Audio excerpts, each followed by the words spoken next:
Everyone, this is Ross, and I have a real special fig that I want to review for you guys today. This is called Burgan Unknown. And this is not my fig. This is actually flown in from a friend. They mailed this to me. My friend Brian in Fresno, California. So this fig was grown in a really hot and dry place.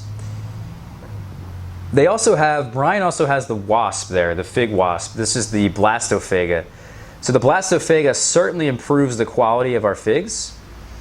And you can really see in there that there is a ton of honey pooled in the void of the fig. What a beauty. It actually looks a lot like black Madeira. It kind of looks like a combination of like a Sal's Corleone combined with a black Madeira.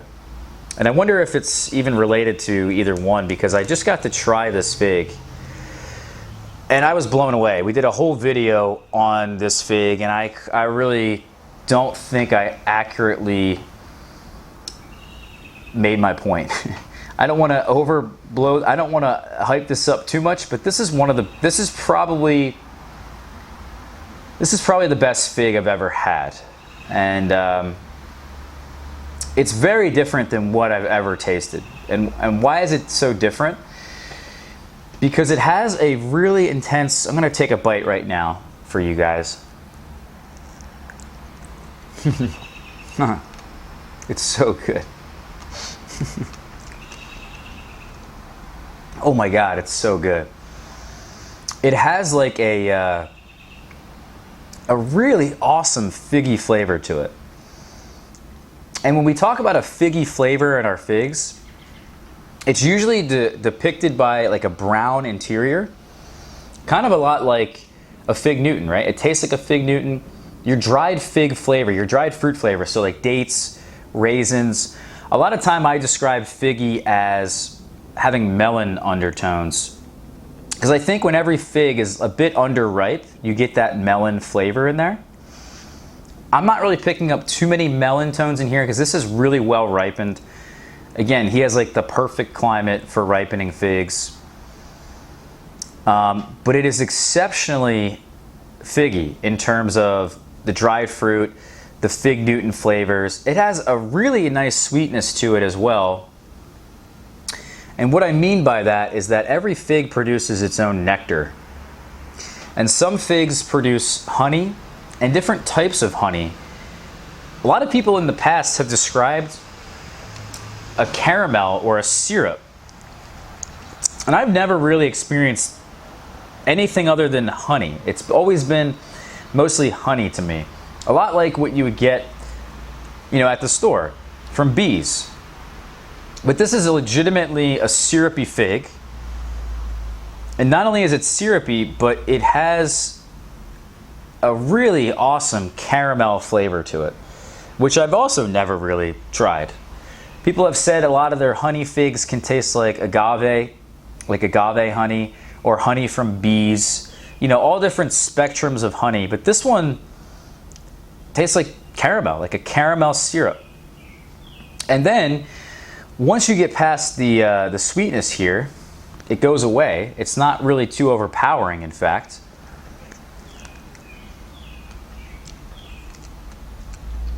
It's immediately followed up by a really awesome berry flavor. And I can't really describe this berry flavor to you guys because it's so complex, it's so interesting. It's a lot like a black Madeira.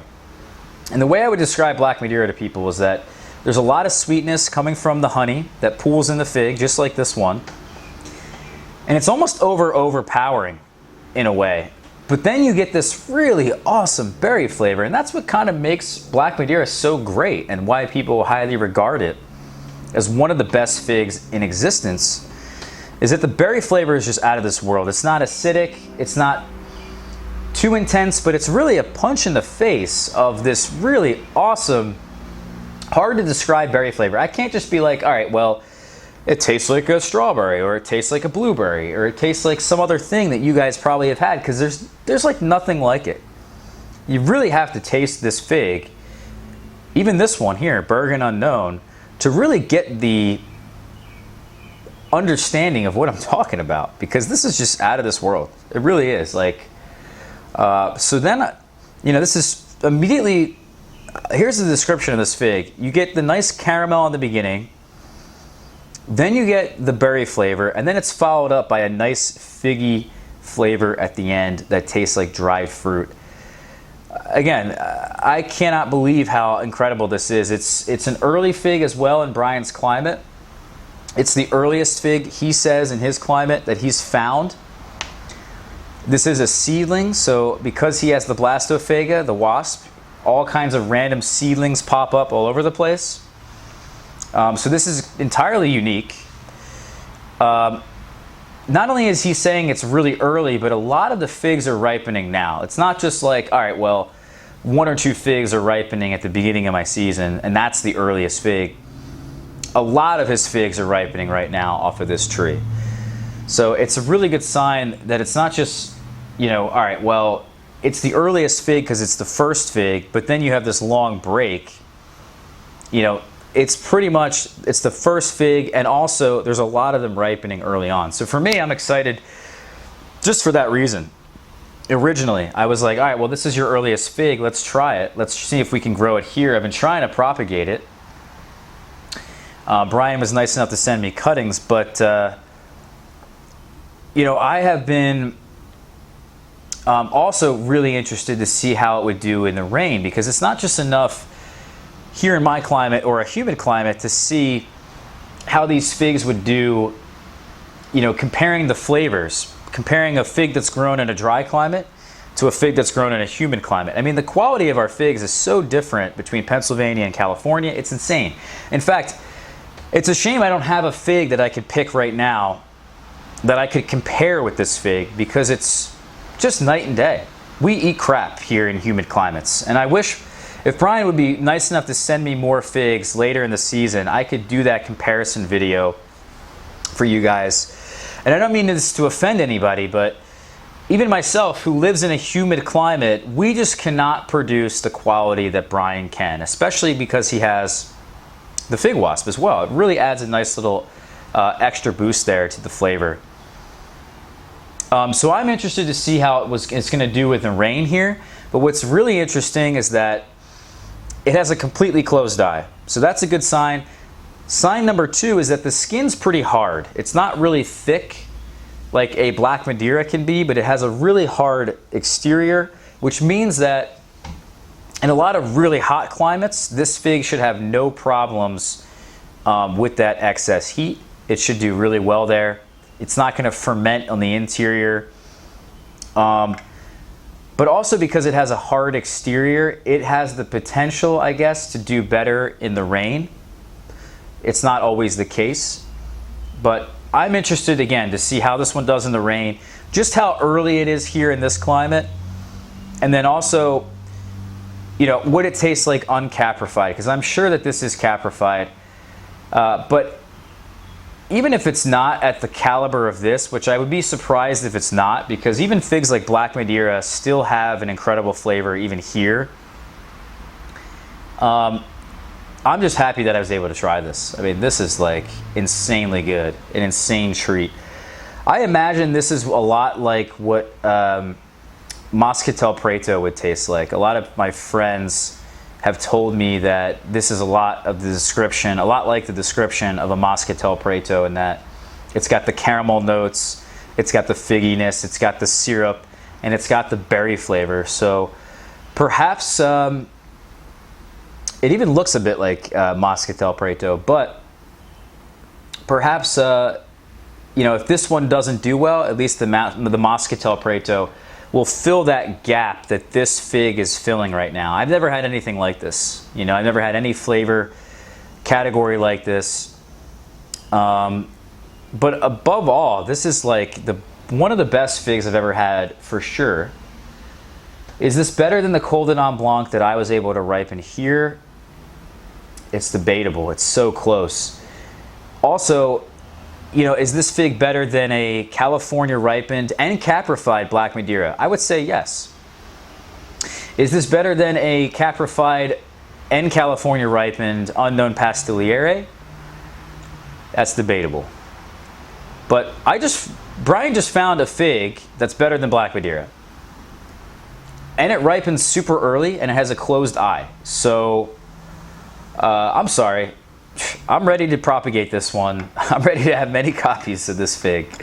This is a crazy winner. So there's one last point I want to make to you guys, and that's about preserving genetics and finding these new varieties that are unknowns, but also around the hype that's going to be surrounding this variety. Without a doubt, based off of this video, based off a lot of what Brian's saying, another well-respected member of the fig community who has tried, tons of varieties between the both of us, and the really rare stuff. If the both of us are saying something's really good, you probably should believe it. And unfortunately, a lot of people do. And then as a result, the hype follows, the excitement follows, and of course the price of these figs goes up dramatically. And that's not really my objective. My objective is not to raise the price. My objective is to raise the awareness of this really special variety. Because if you have something special that you strongly believe is something great, wouldn't you want to share it with other people? Wouldn't you want to give them a piece of fruit that you picked off your tree that you just can't believe is this good? Like my Mar de Bois strawberries, as an example. Those strawberries are so good that I talk about them so often so that you guys can grow them and experience this for yourself. That's the joy I get out of all of this. And I want to be able to truthfully and honestly and accurately give you guys a review on these varieties, whether they're good, whether they're bad, whether they're the same as something else, or whether they're very similar to something else. I want to be accurate, and I want to tell you that information because I just like to spread that joy. And also, it's just going to save you guys a lot of time and energy and heartache. Like, honestly, I feel like if I had somebody telling me what was good and what wasn't, when I first started growing all these different figs, all these different fruits, I would have saved myself a lot of time and money, guys. And it's been a nice journey along the way of learning and failing. But at the end of the day, I wish I had someone like me, 5-6 years ago that was telling me exactly what I'm telling you right now. So I don't regret it. I just want to mention that. Brian did come to me and asked me to review this.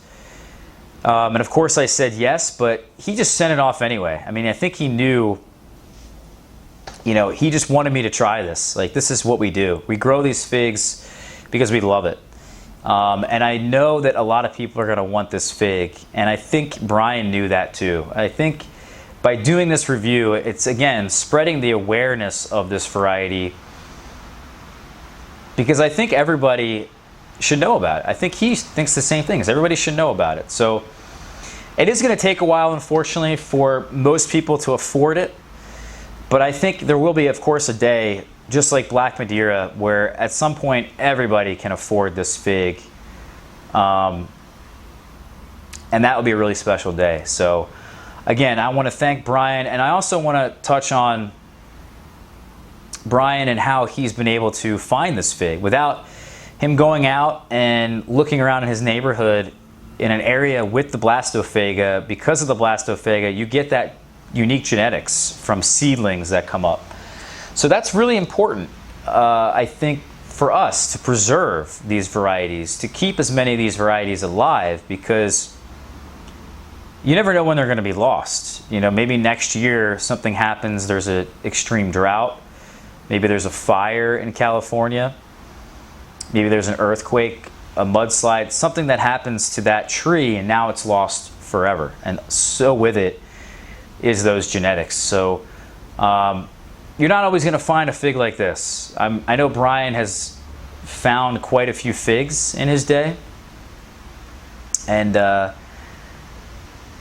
just want to thank him again for finding it and sending it to me, and to help preserve genetics. We're also, not just him, but myself as well, I am helping to preserve genetics with two of my friends, Doug and Brian, one in Louisiana, one in California, and the three of us are helping to preserve varieties similar to the USDA to keep genetics alive. You never know if we're going to need them in the future. So yeah, thank you guys for watching this one. If you enjoyed it, give this one a thumbs up and like it. Subscribe and share the video with somebody you think would enjoy this review. Somebody who would enjoy knowing what a fig tastes like and what a fig has the potential to taste like. I mean, this is like, you know, off the charts good. So also check us out on Facebook, Instagram, and Twitter, and consider supporting us on Patreon. I know I don't really like to ask this a lot, but you know, I think all the advice and help that I give you guys really pays for itself in terms of your wallet. So consider all that. All that's in the description of the video. We will talk to you all soon. Thank you again so much for watching, and we'll catch you for tomorrow's video, guys. Take care.